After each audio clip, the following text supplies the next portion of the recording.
কথাবার্তা না কথাবার্তা, কোন উচ্চারণটি সঠিক?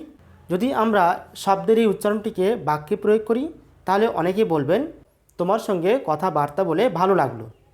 আবার অনেকেই বলবেন তোমার সঙ্গে কথাবার্তা বলে ভালো লাগলো। তো এই যে কথাবার্তা এবং কথাবার্তা এই দুটি উচ্চারণের মধ্যে কোন উচ্চারণটি সঠিক আমরা জেনে নেওয়ার চেষ্টা করি। কথাবার্তা আর হচ্ছে কথাবার্তা। কথাবার্তার অর্থ হচ্ছে বাক্যালাপ, বাক্যালাপ বা কথোপকথন।